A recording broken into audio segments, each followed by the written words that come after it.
Et bonjour, bienvenue sur Indecent-Powa, le retour du Fiche 2024. On est samedi matin.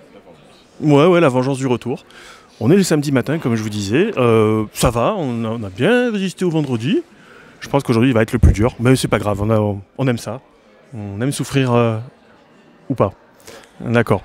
Donc, comme d'habitude, je suis avec mon acolyte Freux de Geek-Powa. Voilà.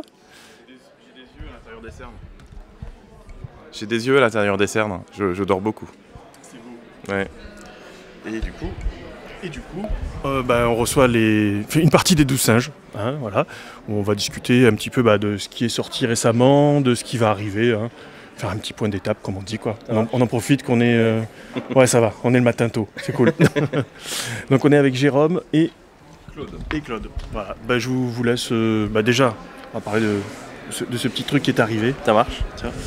Donc là on vient de finaliser La Lisière, donc c'est une grosse campagne pour Cthulhuac qui se passe à Salem dans les années 1920 et donc on va avoir, ça va sortir en boutique en mars, une partie en mars, une partie en avril, et donc c'est une campagne dans les années 20 à Salem avec un gros twist que je ne vais pas dire à l'écran. Non. Tu vas pas te donner tout de suite? Non, je ne vais pas donner tout de suite le...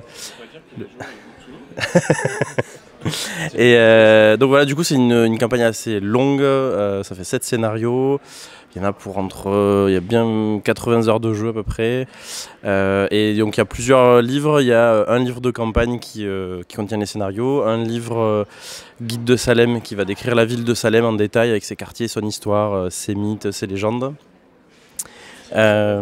Exactement, sa vie, son œuvre.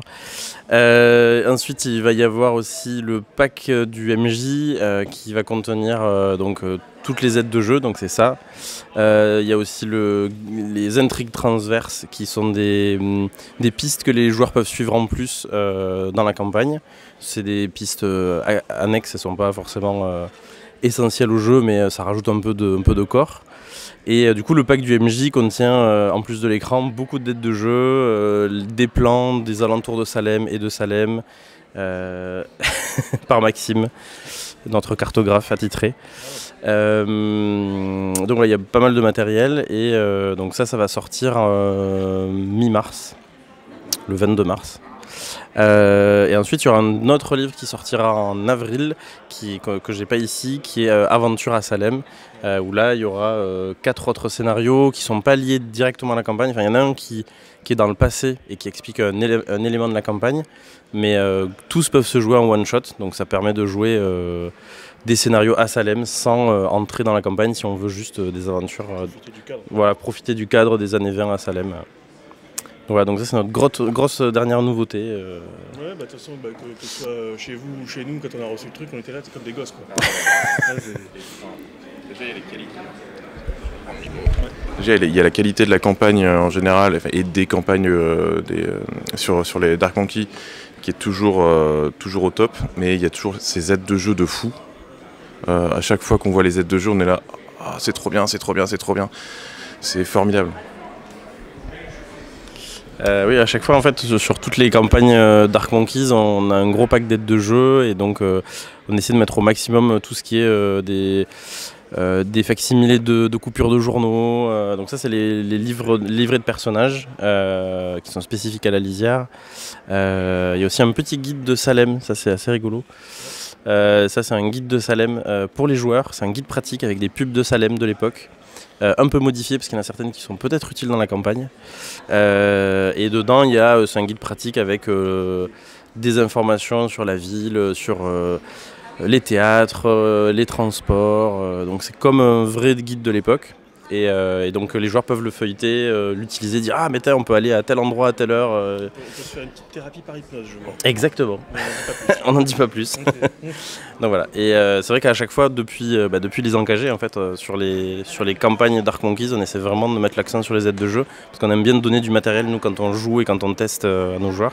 Et c'est toujours beaucoup plus immersif pour des joueurs de manipuler des aides de jeu, de dire ah ben regarde, telle coupure de journal, ça parle de ça. C'est quelque chose qui est un peu intrinsèque aussi à Cthulhu. Oui, c'est ça aussi. Depuis les débuts, on a toutes ces aides de jeu et je sais qu'on adore.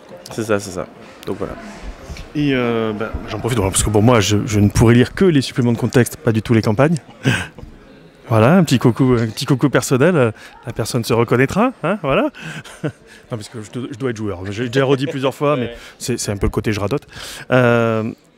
Donc là, on a donc la lisière qui est la grosse campagne, et il y a le Librimondo Room, donc les 3 bouquins qui devraient arriver d'ici quelques temps. Parce qu'on a les PDF bêta là. Oui, il y a les PDF bêta des 2 premiers livres, le 3e va arriver en mars, ensuite on va passer à l'impression rapidement, et du coup ça devrait être livré aux souscripteurs entre avril et mai normalement.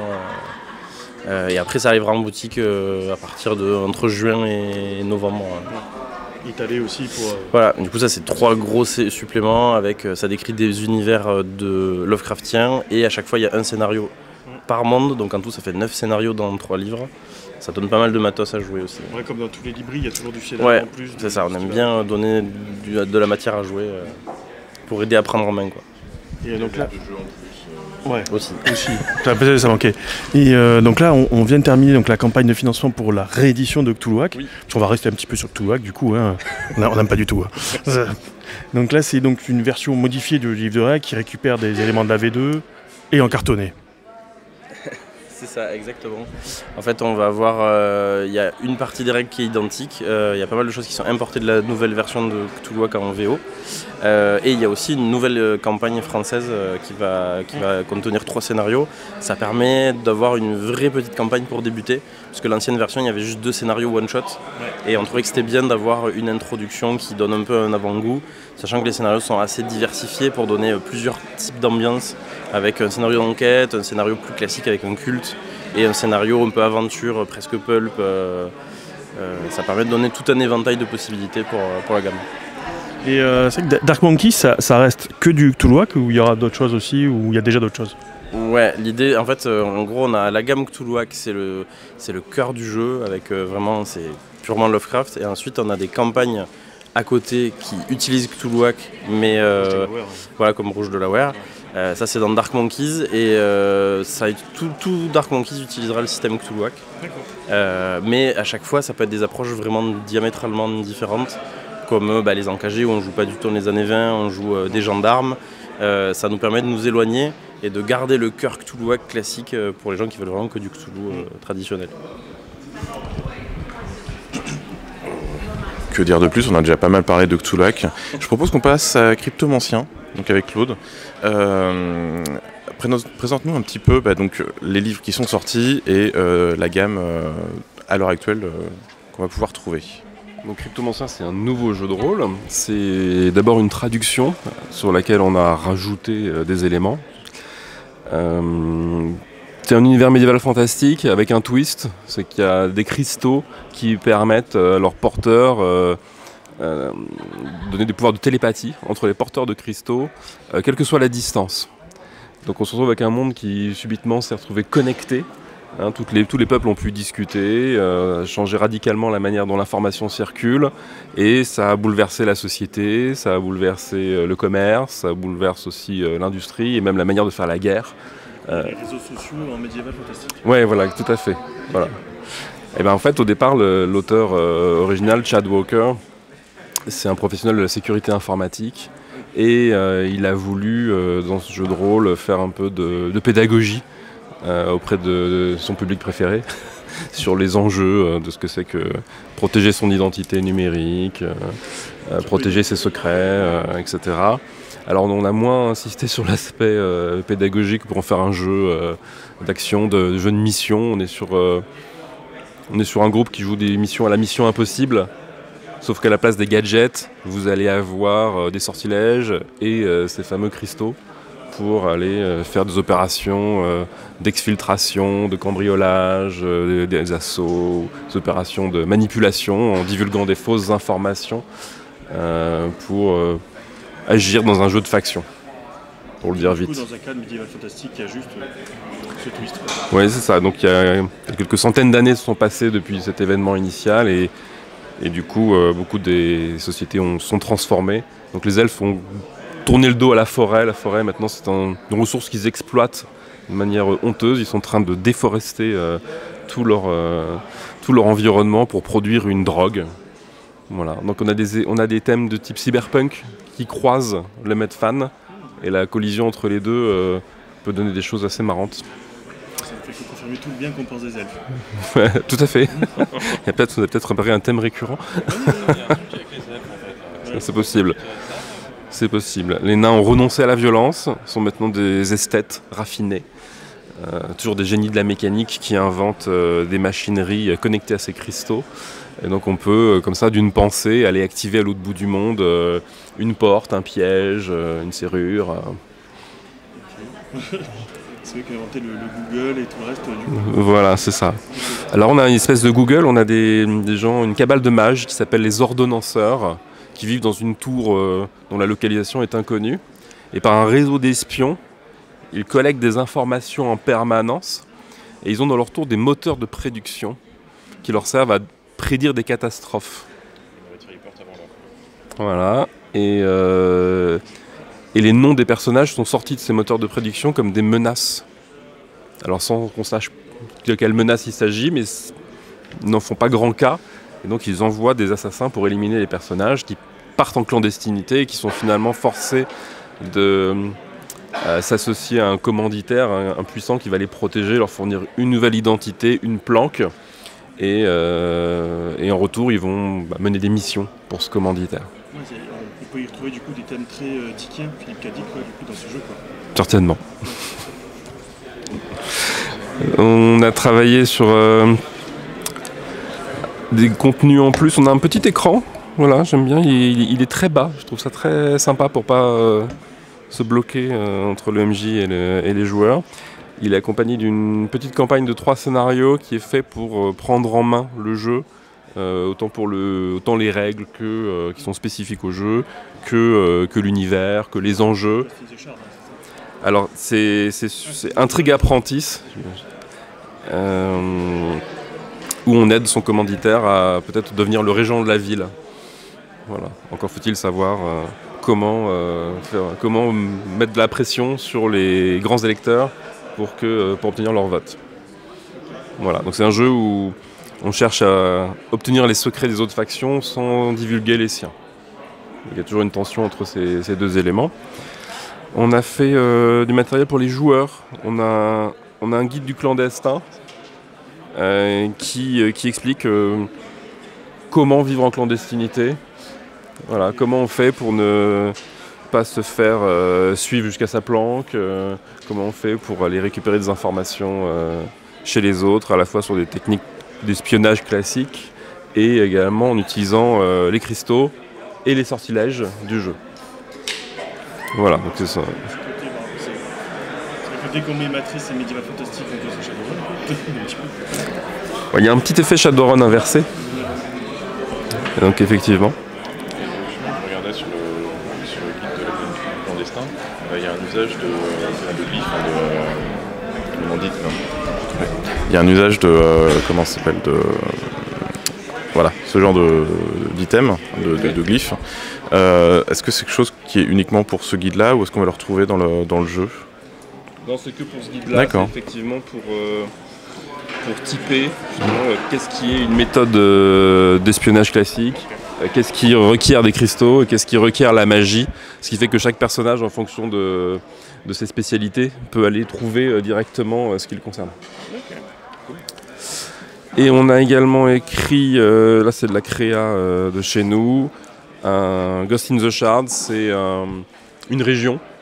Alors, je l'ai écrit au début du confinement, donc j'ai pris un archipel tropical. C'était plus marrant de vivre dans un archipel tropical que dans une ville dystopique. Ça permet un petit peu de changer de décor. Et du coup, ça décrit cette région, les factions qui s'y trouvent. Ça propose différents commanditaires. Les joueurs vont choisir leurs commanditaires. Et en fonction des commanditaires, eh bien, ils vont s'impliquer différemment dans 3 ou 4 arcs narratifs. Il est tout à fait possible qu'ils changent de commanditaire en cours de route et donc ils se retrouvent de nouveau pris dans les mêmes intrigues mais en changeant de camp. Donc ils devraient créer des situations assez complexes, volatiles, dangereuses, susceptibles de donner lieu à des missions de type Mission Impossible. Ouais. Voilà, exactement. Et du coup, par rapport au matériau initial, au niveau des illustrations, c'est aussi de la créa ou il y avait déjà une bonne partie d'illustration? Alors il y a les deux, on a repris toutes les illustrations qui existaient, on en a rajouté. Vous connaissez peut-être la couverture de la VO qui est celle-ci, et on a fait appel au même artiste pour faire la couverture des deux autres. Ce qui fait qu'on a une unité très sympathique de tous ces personnages qui ont des cristaux, vous voyez, même les orques. On a repris les illustrations intérieures et on a également des illustrations de PNJ, on a des décors et on a également des grandes battle maps, un peu des plans qui illustrent des régions, des lieux. Vous avez une bibliothèque, vous avez un village flottant, vous avez des choses diverses et variées. Ah ben voilà, un exemple. Voilà. Donc ça c'est les souterrains d'une usine qui produit de l'énergie mécanique à partir d'une retenue d'eau. Parce qu'il y a des enjeux de ce type-là, d'aller couper l'alimentation de moteurs de prédiction pour agir sans se faire repérer. On a des cartes de Maxime Place également. Très sympathique. Et au niveau du système, on retrouve quoi? C'est un système qui est spécifique au jeu, qui a été inventé par Chad Walker. On va toujours lancer 5 dés, ce qui permet d'avoir des probabilités un petit peu équilibrées. Et suivant les statistiques, on lancera plus ou moins de D10. C'est vraiment plus intéressant d'avoir des D10 que des D6. Il y a un aspect intéressant du système qui est le suivi du niveau de risque que prend le groupe. Donc c'est une jauge qui commence à 0, qui ne peut que monter inexorablement. Il y a 2 façons de la faire monter, soit l'équipe ne respecte pas bien les principes de sécurité opérationnelle, donc laisse des traces derrière elle, fait appel à la violence quand c'est pas strictement nécessaire, auquel cas il gagne 1, 2, 3 points. Et puis vous pouvez également tenter le destin. Donc s'il y a un GD qui ne vous convient pas, vous pouvez, contre un point de risque, relancer un dé. Et c'est à ce moment-là que le MJ va faire un test de risque. Donc il va lancer un dé 100, et si jamais on est sous le niveau de risque, il y a un événement dramatique qui se déclenche. Et donc quand on joue les gens poursuivis par les ordonnanceurs, justement les ordonnanceurs vous rattrapent. Et donc vous avez 4 échelons comme ça, et le dernier échelon c'est la fin. Donc on a une vue... la question étant, vous êtes seul contre le monde entier, qu'est-ce que vous réussirez à faire avant que le monde vous rattrape? Et il y a une version alternative plus fantasy où le fait de défier le destin a un effet papillon, c'est-à-dire que vous allez défier le destin, mais il y a un clash en retour et le monde devient de plus en plus chaotique et difficile. C'est une façon assez élégante de créer du risque, de créer de la tension autour de la table. Il y a une tentation permanente de dire non mais pour cette fois c'est vraiment important, je veux réussir. Et voilà, dès qu'on arrive à 15-20 points de risque, le risque est très très grand de déclencher des événements très gênants. Celui-là est sorti il y a un mois, je crois. Alors, c'est en boutique, voilà, le début de la gamme est sorti en décembre et puis le reste sorti en janvier, donc ça vient tout juste d'arriver, c'est une de nos nouveautés. Il y a déjà des retours de joueurs ou de boutiques?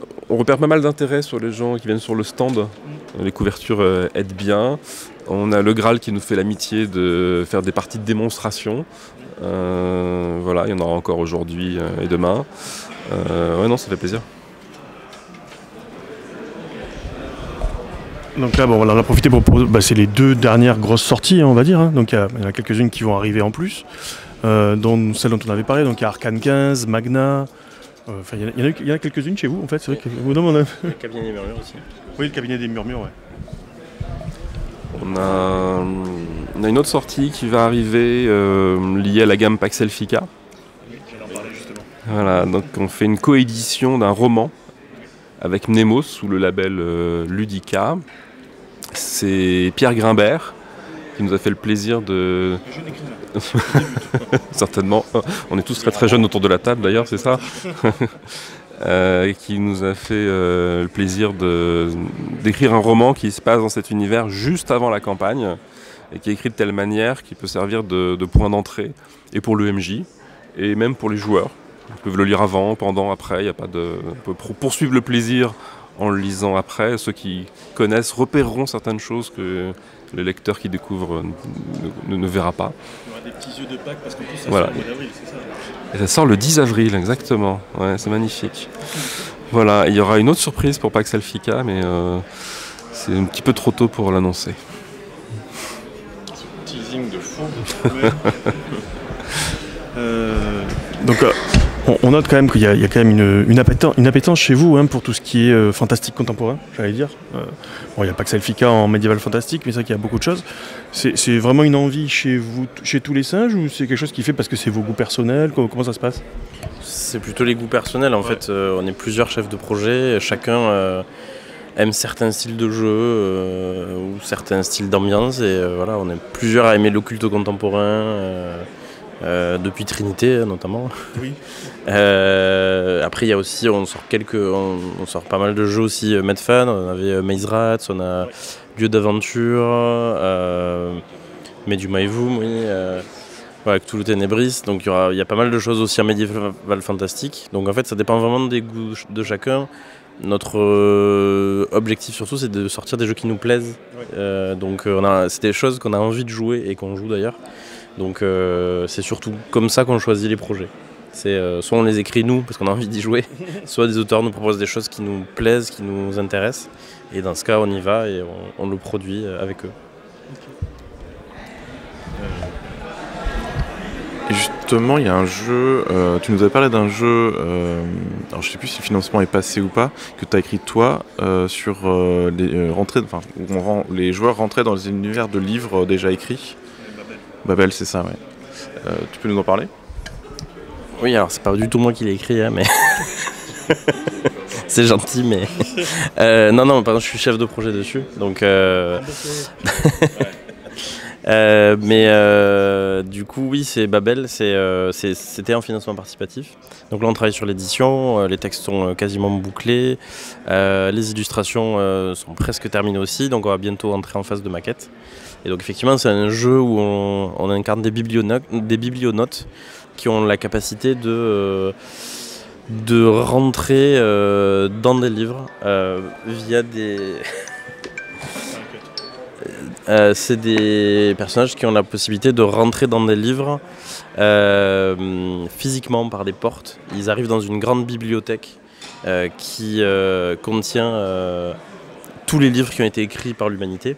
Et donc ils peuvent rentrer à l'intérieur et vivre l'aventure et parfois réparer les problèmes qui s'y trouvent. Et parce que ces livres, quand ils ont des problématiques qui se produisent, peuvent impacter le monde réel. Donc ils sont garants du bon ordre de la bibliothèque, et pour ça ils vont vivre des aventures dans des styles très variés, parce qu'on peut vivre autant dans du Sherlock Holmes que dans du roman noir. Donc ça permet de varier pas mal les ambiances et de jouer à peu près dans n'importe quel livre qu'on aime aussi. Ouais. Donc ça va arriver chez les souscripteurs premier semestre, et ensuite ça sera en boutique en deuxième semestre. Donc là, on a fait un petit tour, hein, vraiment de l'actu qui est en ce moment. Ce qui va arriver en financement prochainement, puisque c'est à peu près tous les mois et demi, 2 mois chez vous, hein, qu'il y a une préco à peu près, hein, je dirais. Hein. Donc le prochain, je crois, parce que je sais pas s'il avait été annoncé sur votre Discord d'ailleurs, je crois. Alors là, on a plusieurs qui vont arriver. Il va y avoir Dédale en VF. C'est la traduction de Mazes, qui est un jeu anglais, je crois. Et avec la particularité, donc c'est du jeu Medfan. Et l'originalité de ce jeu, c'est que le système de jeu se base sur des dés. Chaque classe de personnage est associée à un type de dé. Donc par exemple, les gens qui vont être plutôt érudits, ils vont avoir un D4, alors que les guerriers vont avoir un D10. Et quand on jette les dés, selon le type d'action qu'on veut faire, il faut obtenir un certain score sur le dé. Donc par exemple, si on veut réussir à toucher un adversaire, à blesser un adversaire, il va falloir faire entre 4 et 8. Donc si on a un D4, on n'a qu'une chance sur 4. Si on a un D8, on a une chance sur 2. Et donc toutes les probabilités se gèrent comme ça.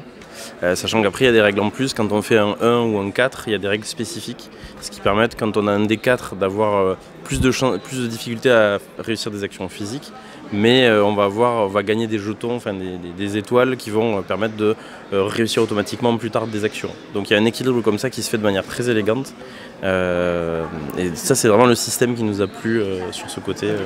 Une classe de personnage ne lance toujours qu'un seul type de dé. Donc c'est pas que le dé de vie, quoi. On est d'accord. Ouais, non, c'est ça. C'est vraiment toutes les. Quand on doit tester, réussir à voir est-ce qu'on saute au-dessus d'un ravin, chacun lance son dé à lui. Soit un D4, soit un D6, soit un D8, soit un D10. Donc ça, c'est assez rigolo et la mécanique derrière est bien pensée. Donc ça va être, ça va sortir, ça va être en financement participatif bientôt. Ensuite, dans les prochains mois, on va avoir. Il y a aussi, il y a Into the deuxième édition, la remaster, ouais.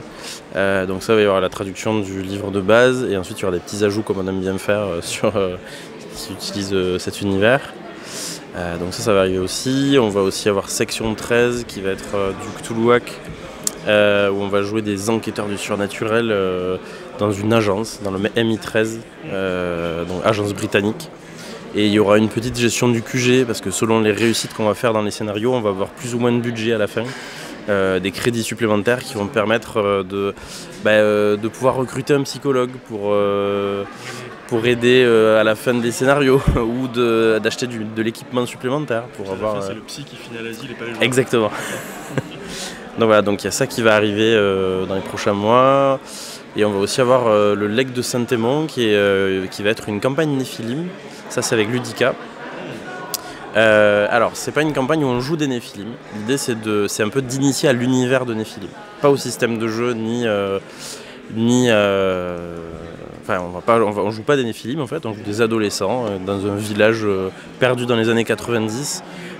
Et du coup, les enfants sont obligés de revenir à la campagne, dans le village de leurs parents. Ils vont devoir s'occuper comme ils peuvent, mais surtout, ils vont pouvoir découvrir des petits secrets, des choses un peu étranges. Et donc, on joue des humains et pas des Néphilim. Mais on va rencontrer des Néphilim, il va y avoir des Templiers, il va y avoir des choses comme ça. Et ça permet... voilà. Mais voilà, tout ce qui est magique est vraiment une toile de fond. Et il n'y a pas d'enjeu cosmique, il n'y a pas d'enjeu énorme. C'est Néphilim à l'échelle du village. Et ça c'est un projet de Cédric Ferrand. Et donc c'est un très chouette projet. Et l'idée, c'est de sortir une boîte qui contiendra le livret de règles, le livret de scénario, des jetons, parce que le système de jeu utilisera des jetons. C'est un système très simple aussi, un peu comme Vasbourg. Ça sera un système... Cédric aime bien les systèmes simples, donc qui laissent beaucoup de place à la narration. Il y aura une carte du village, des fiches de pré-tirées. Voilà, l'idée, c'est d'avoir une petite boîte qui contient tout et qui propose une expérience vraiment singulière. On peut très bien y jouer sans connaître Néphilim. On peut y jouer en connaissant Néphilim. Ça permet de l'approcher autrement. Ouais, c'est ça, c'est approcher autrement, et ça permet aussi pour par exemple un MJ qui adore Néphilim, mais ses joueurs sont un peu intimidés ou il ne sait pas trop comment aborder les enjeux, il peut commencer par cette boîte de jeu où ils vont commencer à comprendre les Néphilim, les éléments, les adversaires, et ensuite ils passeront de l'autre côté en étant vraiment des Néphilim avec le jeu Néphilim classique. Ouais, ça, c'est un chouette projet aussi. Pour le coup, le plus gros grief que j'avais sur Néphilim, c'est justement cet univers très opaque quand on ne connaît pas. Là, ça me fait plaisir parce que je pense que c'est ce qui manquait sur la gamme. l'initiative qui était pas mal dans son genre. Oui, il y a l'initiative qui a écrit le scénario du coup, avec l'idée de proposer quelque chose de très didactique et de très simple entre guillemets, mais ça reste quand même l'univers de Néphilim derrière, donc même si on simplifie, il y a beaucoup de choses à comprendre. Là voilà, c'est vraiment une approche très très simple. On espère que ça va démocratiser l'univers et donner une autre porte d'entrée possible pour les gens.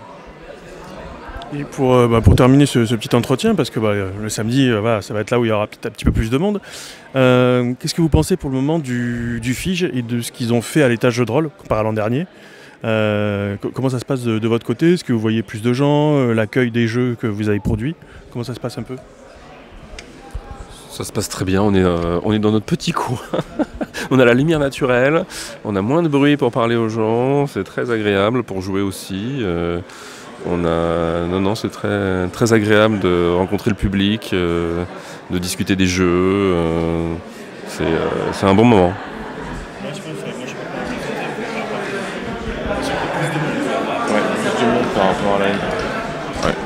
Plus de monde par rapport à l'année dernière, et en tout cas de mon ressenti, et plus de choses à voir aussi, j'ai l'impression.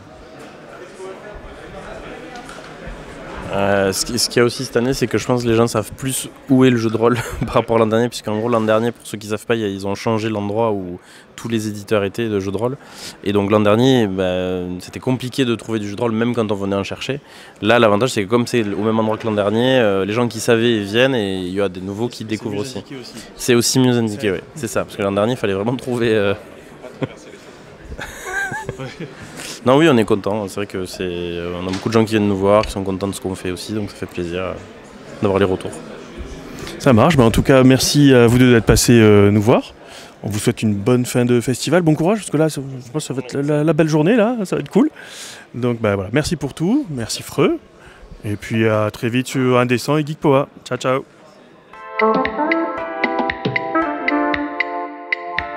Thank you.